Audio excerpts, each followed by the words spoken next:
Save both blocks and layouts so that you can use them again later. To save a block, go to the block options in the top right-hand corner of any block and click on the Save function within the Options toolbar. To save an entire layout, go to the toolbar in the bottom, click on the options and select Save Layout. To access and use the saved blocks and layouts, simply go to the Block Manager when adding a new block, and from the Save tabs, all your saved blocks will appear here. Select the one you've saved, and you will have a duplicate copy.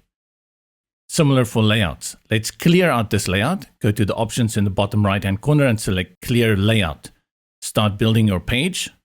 Go to Saved, and on the right, select Layouts. A nice thumbnail is generated from the layout you had saved. Click, and it is imported onto your page exactly the way you had saved it previously.